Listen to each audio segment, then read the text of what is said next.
তৃণমূল নেতা নবেন্দু ঘোষের মৃত্যুর ঘটনায় ফের নতুন করে সরব হলেন এলাকার একাংশ বাসিন্দা ও মহিলারা। রাজ্যে নতুন সরকার গঠনের পর এবার নিরপেক্ষ তদন্ত ও প্রকৃত দোষীদের চিহ্নিত করার দাবিতে প্রশাসনের কাছে লিখিত আবেদন জমা দিলেন তারা। পাশাপাশি আবেদনপত্রের প্রতিলিপি পাঠানো হয়েছে রায়গঞ্জ পুলিশ জেলার পুলিশ সুপারের কাছেও। অভিযোগকারীদের দাবি, নবেন্দু ঘোষ খুনের ঘটনায় নির্দোষ দুই যুবক শুভম পাল ও ছোট্টু সাহাকে মিথ্যা মামলায় ফাঁসানো হয়েছে। তাদের বক্তব্য, 2025 সালের 31শে ডিসেম্বর বর্ষবরণের রাতে মোহনবাটি বাজার সংলগ্ন এলাকায় স্থানীয় যুবকদের উদ্যোগে একটি পিকনিকের আয়োজন করা হয়েছিল। সেই অনুষ্ঠানে উপস্থিত ছিলেন নবেন্দু ঘোষও। রাতেই তিনি গুলিবিদ্ধ হন এবং পরে তার মৃত্যু হয়। ঘটনার তদন্তে নেমে পুলিশ শুভম পাল ও ছোট্টু সাহাকে গ্রেপ্তার করে। বর্তমানে তারা বিচারাধীন বন্দী হিসেবে রায়গঞ্জ সংশোধনাগারে রয়েছেন। তবে এলাকার একাংশের দাবি, ঘটনার পর আহত নবেন্দুকে উদ্ধার করে হাসপাতালে নিয়ে গিয়েছিল ওই দুই যুবকই। তাদের বক্তব্য, সাধারণ পরিবারের এই দুই যুবকের কাছে আগ্নেয়াস্ত্র থাকার প্রশ্নই ওঠে না এবং নবেন্দুকে খুন করার কোনো উদ্দেশ্যও তাদের ছিল না। স্থানীয় বাসিন্দা কেয়া চক্রবর্তী বলেন, যারা আহত মানুষকে হাসপাতালে নিয়ে গেল তারাই আজ খুনের আসামি। আমরা চাই পুলিশ পুরো বিষয়টি নতুন করে নিরপেক্ষভাবে তদন্ত করুক। এলাকার বাসিন্দা চন্দনা মণ্ডল বলেন, অনেকদিন ধরেই দুই যুবক জেলে রয়েছে, কিন্তু এখনো পর্যন্ত প্রকৃত সত্য সামনে আসেনি।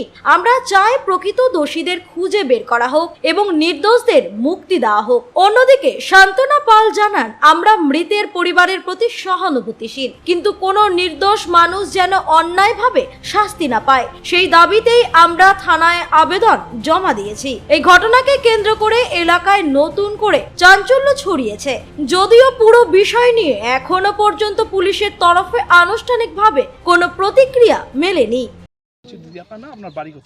আমার নাম প্রিয়া চক্রবর্তী, আমার বাড়ি রবীন্দ্রপল্লী, রায়গঞ্জ। আমি এসপি অফিসে কেন এলেন? এসপি অফিসে আসার কারণ, এখানে একটা মাস পিটিশন জমা দিতে এসেছিলাম। মাস পিটিশনটা দেওয়ার কারণ যে আমাদের গত 31শে ডিসেম্বর রাতে একটি অস্বাভাবিক ঘটনা ঘটে। আমাদের পাড়ারই এক দাদা মৃত্যু ঘটে, তার নাম নবেন্দু ঘোষ। তার ফলে তার মৃত্যুর কারণে দুটো ছেলে, নিরীহ নির্দোষ শুভম পাল আর পিন্টু শাহ, ওরা 5 মাস ধরে জেলবন্দি হয়ে বসে আছে। তারা কি করতেন? তারা মোবাইলের দোকানে কাজ করতেন, মোবাইলের কোম্পানির সাথেই যুক্ত ছিলেন। তো আপনারা কি চাইছেন? আমরা ওদের সুবিচার চাইছি, ওদের সঠিক তদন্ত করে সঠিকভাবে সঠিক বিচার করে ওদেরকে বের করা হোক, ওরা বাড়ি ফিরে আসুক। আমরা নতুন সরকার গঠন হয়েছে, নতুন সরকার স্বচ্ছতাভাবে কাজ করছে। আমরা চাইছি যাতে পুলিশ প্রশাসকের এসপির কাছে, আমাদের এসপি মহাশয়ের কাছে আসার কারণই হচ্ছে ওদের সুবিচার হোক, সঠিক তদন্ত করে ওরা বাড়ি ফিরে আসুক। আমরা এটাই চাই, এটুকুই আমাদের অনুরোধ, যাতে ওরা বাড়ি ফিরে আসে। বিষয়টিতে বর্তমানে তো আইনের দ্বারস্থ রয়েছে, বিষয়ে কোনোভাবেই ঠিকমতো দেখা হচ্ছে না, সঠিক তদন্ত ওদের হচ্ছিল না, ওদের কোনো সঠিক বিচার কিচ্ছু হচ্ছে না। ওদেরকে শুধু ওদেরকে জেলবন্দি হয়ে বসে থাকতে হয়েছে। অবশ্যই ওদেরকে ফাঁসানো হয়েছে।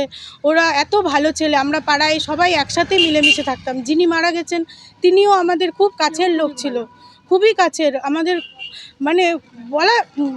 বলে বোঝানো যাবে না, এত ভালো ছিল। কিভাবে এই ঘটনা হলো তার সঠিক তদন্ত হয়েছে, ওরা সুবিচার পাক, ওরা নির্দোষ ছেলে। আপনার নাম? আমার নাম চন্দনা মণ্ডল। এসপি অফিসে কি কারণে এলেন? আমরা আসছিলাম একটা মার্কস পিটিশন দিতে। শুভম পাল, ছোট্টু সাহা আজ বিগত 5 মাস ধরে জেলবন্দি নবেন্দুদার মার্ডার কেসে। বিনা কারণে ওরা জেলবন্দি, সেজন্যই একটা মার্কস পিটিশন পাড়ার সবাই মিলে আসছিলাম দিতে। আপনাদের কি আশঙ্কা রয়েছে? আমাদের আশঙ্কা রয়েছে আমাদের ভাই দুটাকে ফাঁসানো হচ্ছে। 31 তারিখ রাতে নবেন্দুদা মারা যায়, ওরা ওখান থেকে নবেন্দুদাকে নিয়ে হসপিটালে যায়। হসপিটালে ওদেরকে অনেক মারধর করা হয়, পুলিশ ওখান থেকে ওদেরকে নিয়ে যায় থানা থেকে সবাই বেরিয়ে আসে, কিন্তু ওদের দুজনকে আটকে রাখে। 17 সেকেন্ডে সিসি ফুটেজ আছে। হসপিটালেও খুব মারধর হয়েছে।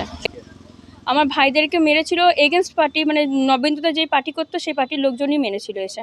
ওরা কিন্তু নবেন্দুদাকে বাঁচাতেই নিয়ে গেছিলো। ওরা কিন্তু জানতো না ওইখানে যে নবেন্দুদা মার্ডার হয়েছে, ভাবছিল নবেন্দুদা তো হাই প্রেশার হয়েছে, পড়ে গেছে, সেজন্যই কিন্তু ওরা নিয়ে গেছে দৌড়ে, স্ট্রোক করছে। পরে গিয়ে দেখছে গুলি লেগেছে। আর 10 দিন যে ওরা থানায় ছিল, ওদেরকে দিয়ে পুলিশ সব কিছু করিয়েছে, স্বীকার করিয়েছে, বল যে তোদের হাত দিয়ে হয়েছে সব কিছু। বন্দুক ধরিয়েছে, পিন্টু শাহর উল্টো পাশে জায়গায় বন্দুক ফেলে বন্দুক ধরানো হয়েছে। শুভম আর ছোট্ট দুজনে একটা হচ্ছে মোবাইলের দোকানে কাজ করে, ওদের কি ক্ষমতা আছে একটা বন্দুক কেনার? ওদের পাড়ায় গিয়ে খবর নেবেন ওরা কীরকম ছেলে, ওদের বন্দুক রাখার মতনও ওদের ক্ষমতা নাই। বা কোন সাথে নবেন্দুদাকে মারবে, যার সাথে এত বছরের সম্পর্ক, যার সাথে ঘোরাফেরা, ওদের যদি ইচ্ছেই থাকতো তাহলে তো ওরা মেরে ফেলতে পারতো নবেন্দুদাকে আগেই, যেখানে ঘুরতে যেত নবেন্দুদার সাথে, যেখানে খুব ভালো সম্পর্ক। আজকে যদি নবেন্দুদাও বেঁচে থাকতো, সেও কিন্তু এই জিনিসটা করতো না, অন্ততপক্ষে শুভম ছোট্টুর জন্য। নবেন্দুদা নিজে মারা গেছে, নিজে কিন্তু জানে যে কি সত্যি কি মিথ্যা। এখন কি চাইছে? আমরা চাই আমার ভাই দুটাকে ছাড়া হোক, এইটুকুই চাই। তারা কি করতেন? একজন মোবাইলের কোম্পানিতে কাজ করতেন, একজন মোবাইলের সেলসে কাজ করতেন, একটা দোকানে কাজ করতেন। আপনি কি হন? আমি হই শুভম পালের দিদি। একটা সিসিটিভি ফুটেজ পুলিশ দেয়নি, শুধু ওরা সিসিটিভি ফুটেজে যেই ফুটেজটা ঢুকছে বেরিয়েছে সেই ফুটেজ শুধু দিয়েছে 17 সেকেন্ডের, আর কিচ্ছু দেয়নি। ওদের বাড়ি, নবেন্দুদা যে রাতের বেলা বাড়ি গেছিলো, বেরিয়েছিল, সেই ফুটেজ, হসপিটালে যে শুভমরা নিয়ে গেছিলো আমার ভাইরা, সেই ফুটেজ, সব কিছু যাতে দেওয়া হয়, পুরো ফুটেজ যাতে দেওয়া হয়। আপনারা সঠিক বিচার চাইছেন? আমরা সঠিক বিচার চাইছি। এতদিন মুখ খুলেননি কেন? এতদিন মুখ খুলেনি, চাপ ছিল। তৃণমূলের সহ সভাপতি ছিল নবেন্দুদা, সে মারা গেছে। আমাদের সবাই বলেছে যাবি, এই পার্টি কিছু করবে না। এরাই সবাই টাকা পয়সা দিয়ে, পুলিশকে দিয়ে আজকে এই কাজ করিয়েছে, তোদের ভাইদের জন্য এরা করবে না, সেই জন্যই আমরা যাইনি।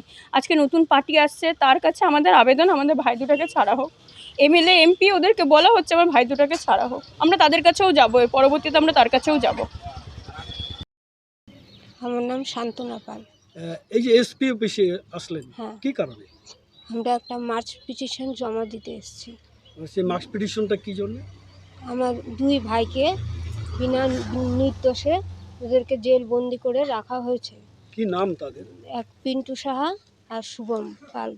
তাহলে আপনারা কি চাইছেন এই মুহূর্তে? আমরা চাইছি যে ওরা যত তাড়াতাড়ি হোক, সরকার এখন নতুন এসছেন, তারা সবসময় ন্যায় বিচারটা ঠিক করবেন, আর ন্যায় বিচারটা যাতে ভালো মতো হয় সেই ব্যবস্থাটা উনি দেখুক। সেই জন্য আমাদের এসপি অফিস মার্চ পিটিশনগুলো জমা দিয়ে এবার বাকিটা সব কোর্ট এখন ডিসাইড করবে। আর যথারীতিভাবে ওদেরকে বিনা কারণে ফাঁসানো হয়েছে, কোনো ফুটেজ দেওয়া হয়নি, বিনা কারণে ওদেরকে ফাঁসানো হয়েছে, না এর কোনো উদ্দেশ্য আছে না কিছু। এখানে যদি মার্ডারের উদ্দেশ্য থাকে, আমি ধরুন আমি যদি আপনাকে মারবো, নিশ্চয় আমি ওখানে প্রেজেন্ট থাকবো না, আমি আপনাকে নিয়ে গিয়ে হসপিটালে নিয়ে গিয়ে ভর্তি করব না। এখানে নিশ্চয়ই অবশ্যই এখানে সব ওদেরকে যথেষ্টভাবে ওদেরকে ওখানে মারধর করা হয়েছে। ওরা যদি আমি যদি মারারই টেন্ডেন্সি নিয়ে থাকি, তাহলে তো আমি ওখানে প্রেজেন্ট থাকবো না, আমি মেরে টেরে নিয়ে পালিয়ে যাব, বা যে অস্ত্রটা দিয়ে আমি মেরেছি সেটা নিশ্চয়ই আমি বাইরে ফেলে দেবো। আর ওরা যে পরিস্থিতিতে কাজ করছে, সেই পরিস্থিতিতে একটা মানুষের পক্ষে সম্ভবই না একটা বন্দুক কেনার। আর ওদের সংসার খুব যে কষ্ট করে ওরা চলছে, একমাত্র এই বাচ্চা দুটার জন্য। আমি চাই এই দুই ভাই যেন বেরিয়ে আসে, আর যেন পক্ষপাতী একদম বিচার হয়। রায়গঞ্জ থেকে রামকৃষ্ণ দাসের রিপোর্ট, কুলিক নিউজ।